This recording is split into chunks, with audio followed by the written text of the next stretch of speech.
heaven. So, sabay-sabay po nating basahin ang title.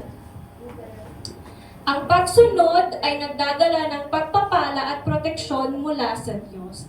Ulitin po natin in 1, 2, 3. Ang pagsunod ay nagdadala ng pagpapala at proteksyon mula sa Diyos. Ayan. So, kamusta po ang lakad natin kasama ang Panginoon? No? Wow, maganda, no? Maganda ang buhay, no? Pero hindi naman laging maganda ang buhay, no? Kasi darating yung mga struggles, ganyan. Pero ang maganda kasi kapag kilala natin ang Diyos, no? Hindi tayo na-stuck doon sa struggles, no? Hindi natin siya pinapanguhay, no?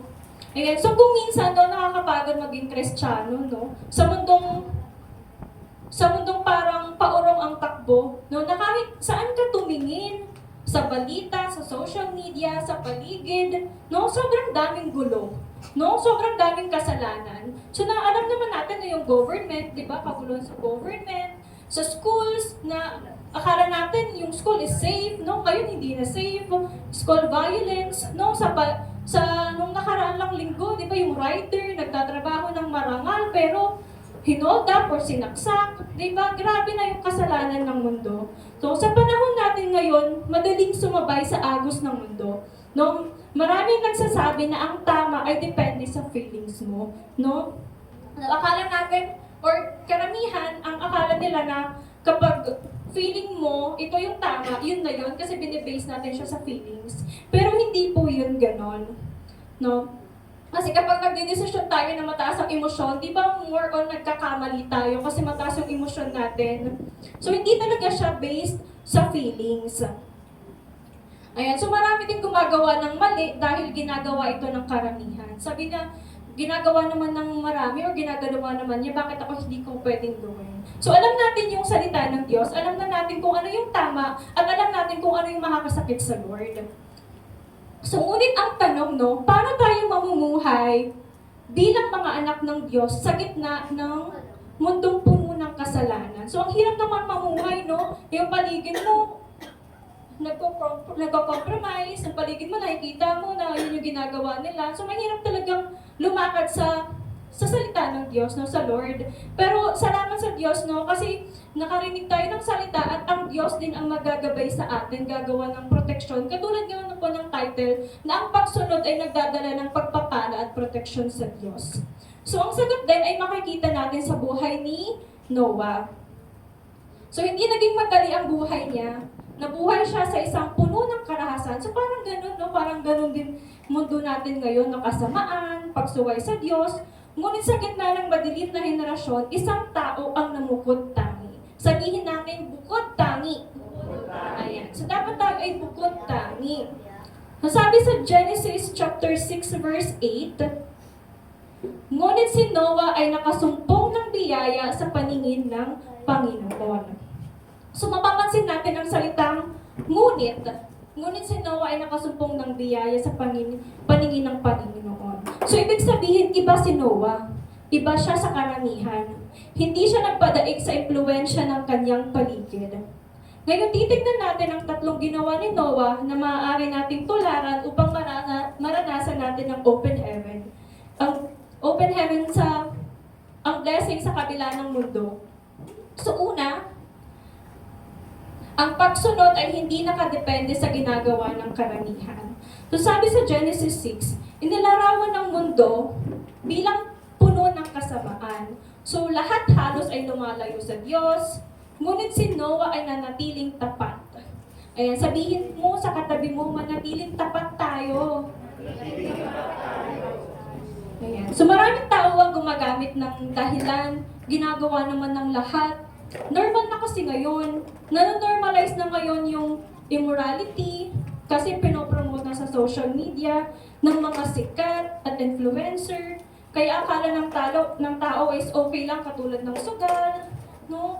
Same-sex na relationship, akala okay lang kasi yun na yung trend ngayon. So, rebellion din sa magulang. Ngunit bilang Kristiyano, hindi ang mundo ang ating sukatan. Mag-base tayo sa salita ng Diyos. Sabi po dito sa Romans chapter 12 verse 2, huwag kayong makiayon sa takbo ng mundong ito. Sa halip, hayaan ninyong baguhin ng Diyos ang inyong pag-iisip upang maunawaan ninyo ang kanyang kalooban. Sa gayon, magagawa ninyo kung ano ang mabuti, kalugin-lugot, at ganap na kalooban ng Diyos. So hindi natin kailangang sumabay sa agos ng kasalanan, sa agos ng mundo. Lalo nakarinig na tayo ng salita ng Diyos. Minsan kakaiba maging tapat, no? Minsan pagtatawanan ka, kasi hindi nila naiintindihan, hindi nila alam. So hindi sila aware sa kasalanan. Minsan ikaw minsan hindi ka sasama, sasabihan ka pa, ang KJ mo naman. Naranasan niyo na ba yun? Naglilingkod ka sa Lord, sabi ang KJ mo naman kasi hindi ka sumasama sa trend nila. No, pero tandaan, mas mabuting mapasaya ang Diyos kaysa mapasaya ang tao. Yan. So isipin mo yung isda, no, na lumalangoy sa dagat, no? Mula pagsilang niya, lumaki, nandun siya sa dagat. So ang dagat ay maalat, no? Napakaalat ng tubig ng karagatan. Ngunit pagsilang, napapalimutan siya ng salt water. Pero kapag nahuli mo ang isda at niluto mo ng walang timpla, no, wala siyang lasa. Hindi maalat ang laman nito. Bakit?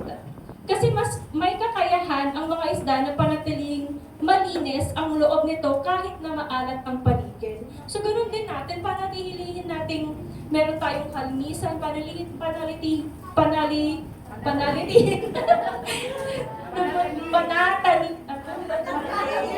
keep na lang. Keep na lang. Hirap eh. Ayan, so ikip natin yung peace, yung kagandahan ng loob at ang salita ng Diyos sa atin, no? Na kahit dito sa mundong makasalanan, hindi tayo maapektuhan. At mangyayari yun, no, kung patuloy tayo sa prayer, devotion, yung continuous na communication natin sa Lord. And so ganito ang buhay ni Noah, no? Hindi siya nagpapadala sa alat o sa kapahamakan ng mundo sa paligid niya. Banal siya sa gitna ng sirang henerasyon. So katulad ngayon, no? Grabe ang nangyayari sa labas, no? Pero panatilihin natin yung kalinisan, no, sa ating puso, no, na talagang lakaran natin kung ano yung will ng Lord sa atin. So ulitin natin, no, i-declare natin sa sarili natin, tayo ay bukod tangi. Tayo ay bukod tangi. I-declare natin yun sa sarili natin na bukod tayo, tangi tayo, naiiba tayo. Amen. So pangalawa, ang tunay na pananampalataya ay nakikita sa pagsunod. So, hindi lang naniwala si Noah, no? May ginawa siya at sumunod siya. Inutos ng Diyos na gumawa siya ng arko. No, napakalaki nito, no? At saka kung mababasa natin tong Genesis, so may mga sukat kung ano yung kahoy na gagamitin. So talagang sinunod na yon, no? Hindi siya partial na pagsunod, kundi talagang sumunod talaga siya sa Diyos. So inabot ng maraming taon at wala pang baha noon. Hindi niya nakita ang ulan, pero naniwala siya. O sabi sa Genesis chapter 6, verse 22, ginawa ni Noah ang lahat ng iniutos sa kanya ng Diyos. So pansinin natin yung salitang lahat. So anong ibig sabihin ng lahat? Half lang ba to? Ayan. So kompleto, recados, all. So so hindi kalahati, hindi partial, hindi ayon sa gusto niya. Kaya sometimes yung pinapagawa ng Lord, nagko-compromise tayo na akala na itong ginagawa natin yung partial lang, hindi tayo nag-fully surrender sa Lord. Hindi yun yung talaga yung gusto. Matatanggap pa natin yung biyaya kung hindi tayo fully na surrendered, hindi tayo fully na sumusunod sa Lord. Di ba hindi? Ayan, so hindi niya pinili yung madaling utos, sinunod niya lahat. Sabi sa Hebreo 11:7, dahil sa pananampalataya, pinakinggan ni Noe ang babala ng Diyos tungkol sa mga bagay na mangyayari, ngunit hindi pa niya nakikita. Gumawa siya ng malaking barko upang siya at ang kanyang pamilya ay maligtas. Sa pamamagitan nito'y nahatulan ng salibutan, ngunit si Noe ay binilang na matuwid dahil sa kanyang pananampalataya sa Diyos. No? So, ang pananampalataya ay hindi lamang salita. Ito ay pagsunod kahit hindi mo nakikita yung resulta. No, hindi naman niya nakita yung ulan eh. Nagtiwala lang siya kay Lord. No, kilala niyo yung Lord. Na alam niyo yung Lord na hindi nagsisinungaling. No? Sabi dito din, no? Ayan, so katulad ng kapag sumakay tayo ng eroplano or bus, jeep, no, nagtitiwala tayo dun sa driver, hindi naman natin siya kilala, pero nagtitiwala tayo, no? Ganon, mas lalo tayong magtiwala sa Lord. Mas lalo natin ipagkatiwala yung buhay natin sa Lord, no? Ayan, sabihin po natin, magtiwala tayo sa Diyos. Ayan, amen. So patuloy tayong magtiwala sa Diyos kasi hindi tayo ipapahamak ng Lord, no? Kung magulang natin, yung mga magulang natin gusto yung best para sa atin, what more pa si Lord? Amen. So pangatlo po, ito na yung title, ang pagsunod ay nagdadala ng pagpapala at proteksyon. So hindi naging madali ang pagsunod ni Noah, no? Napagod siya, pinagtawanan siya, ngunit nang dumating ang baha, ang arko ang naging lugar ng kaligtasan. So grabe sa mga pagsubok, sa Diyos ka rin talaga lalapit, no? Sa Diyos ka pa rin talaga pupunta. At ang gandahan, no, na kahit anong kasalanan natin, katigas ng ulo natin, no, God is always welcoming us, no? Sabi niyo dito, no, hindi aksidente ang proteksyon. Ito ay bunga ng pagsunod. Sabi sa Deuteronomy 28:1-2, kung susundin lamang ninyo si Yahweh na inyong Diyos at tutuparin ang kanyang mga utos, gagawin niya kayong pinakadakila sa lahat ng mga bansa sa balat ng lupa. Mapapasa inyo ang lahat ng mga pagpapalang ito kung susundin ninyo ang Diyos niyong si Yahweh. No? So, hindi ibig sabihin nito na mawawala na ang lahat ng problema. No? Ngunit ibig sabihin nito na ang Diyos ay kasama natin sa lahat ng season ng buhay natin kung siya ay susundin natin. And sabi din sa Psalms 91:1-2, siyang naghahangad ng pagkukup ng kataas-taasan at nananatili sa pagkalinga ng makapangyarihan ay makakapagsabi kay Yahweh, muog ka't kanlungan, ikaw ang aking Diyos, ang Diyos na tangi kong pinagtiwalaan. Amen. So, pinakaligtas na lugar ay ang kalooban ng Diyos. So, alam mo talagang hindi ka matapapahamak doon sa kalooban ng Diyos. Ano man yung mangyari, feeling mo man, or pangit man yung nangyayari, no? God is working, no? Pangit man siya sa panlabas, pero darating yung time na, kaya pala nangyari to. Kaya pala inalaw ni Lord na mangyari to, no? Mapapaganon ka kapag hindi mo naintindihan. Kasi sometimes, talaga yung hindi mo maintindihan yung pinapagawa ng Lord sa'yo. Pero as you go through along the will of God, maiintindihan mo nga, kaya pala nangyari to, kaya pala, no? Sabi nga, di ba yung verse natin na, all things work together for good to those who love God. Ayan. So hindi ang pinakamaligtas na lugar ay ang kalooban ng Diyos, hindi ang pinakamayamang bahay, hindi ang pinakamalaking ipon kasi walang magagawa yan. Ayan. So, hindi ang pinakamataas na posisyon, dahil sa Lord din nang galing yun, kundi ang mamuhay sa pagsunod sa Diyos. So, example ko po dito, no, is yung puno. So, kapag nandun ka sa lilim ng puno, protektado ka eh. No?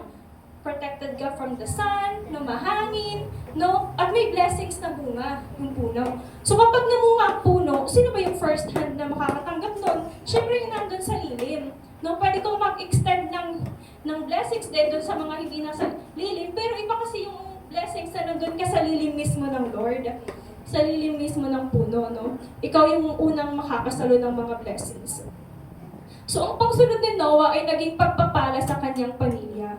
So, hindi lang si Noah ang naligtas, kasama ang kanyang asawa, kanyang mga anak, kasama yung mga asawa ng kanyang mga anak. Ayan. So, dahil sa katapatan ng isang tao, nakinabang ang kanyang buong pamilya. So, huwag natin tigilan yung mga pamilya natin na hindi pa nakakilala sa Lord. No? Huwag natin tigilan sa panalangin. So, bilang mga magulang, bilang mga asawa, at bilang mga kabataan, may epekto ang ating pagsunod. So, pwede ngayon hindi pa natin nakikita, pero in God's perfect time, dahil si Lord lang din talaga ang nakakaalam kung kailan yung perfect time na to. No, habang pinapanalangin natin yung kamag-anak, kaibigan natin, no, God is working. Amen. So, hindi naman agad mababasa, hindi naman, so yung mga taong pinag-pray natin, hindi naman agad-agad magbabasa ng Biblia. Yan, katulad na laging nababanggit ni Pastor Dean, tayo mismo ang kanilang babasahin. no? Kung paano tayo mamuhay, kung paano natin sundin ang Diyos, no? Maging magandang halimbawa tayo sa ating pamilya at sa ating mga pinapanalangin. So hindi natin kontrolado ang magiging pasya ng iba, ngunit ang ating pamumuhay ay maaaring maging makapangyarihang patotoo sa ating pamilya. Ayan, so kaya ngayon kapatid, anong arko ang pinapagawa ng Lord sa'yo? No, hindi ito literal na bangka, no, maaari itong pagpapatawad kahit mahirap, katapatan sa trabaho kahit walang nakakita, paging tapat sa pagbibigay sa gawain ng Diyos, paglayo sa kasalanan, pagbabasa ng Biblia araw-araw, pagbabahagi ng Word of God. Minsan hindi natin naiintindihan kung bakit ito pinapagawa ng Lord, ngunit kailangang maintindihan muna hindi kailangang maintindihan muna bago sumunod. Mas mahalaga ang magtiwala sa Lord. Ayan, so itong tatlong katotohanan, no, na maaari nating iuwi ngayon. Una, huwag makisabay sa mundo, sa kasalanan ng mundo. Ikalawa, ang tunay na pananampalataya ay nakikita sa pagsunod. At ang ikatlo, ang pagsunod sa Diyos ay nagdadala ng kanyang pagpapala at proteksyon ayon sa kanyang kalooban. So maaaring hindi tayo gumagawa ng arko tulad ni Noah, no? Ngunit araw-araw may mga pagkakataong pumili kung ano ba yung susundin natin. Susunod ba tayo sa Diyos o susunod tayo sa mundo? Naway maging tulad tayo ni Noah, no? Na isang taong namuhay ng tapat sa gitna ng magulong henerasyon, no? Kapag dumating ang bagyo ng buhay, ang pinanakamatibay na kanlunga ay hindi ang ating kakayahan, kundi ang ating pagsunod at pagtitiwala sa Diyos. Yan lamang po ang mensahe ng devotion ngayong umaga. To God be all the glory, and let us pray. And so, ang maraming nasa langit, Father God in heaven, salamat po, Panginoon, sa halimbawang binigay niyo po sa amin, Lord. Salamat sa buhay ni Noah, Panginoon, Lord God. Salamat po dahil pinakita mo sa amin ang pananampalataya, Lord, ay nakikita sa aming pagsunod, Lord. Bigyan niyo po kami ng lakas, Lord, na patuloy na lakaran, patuloy na maging tapat sa iyo, Lord God, at patuloy na maging pagpapala kami, Panginoon Lord God, sa aming pamilya, Lord God, sa aming mga nakakasalamuha, Panginoon Lord God.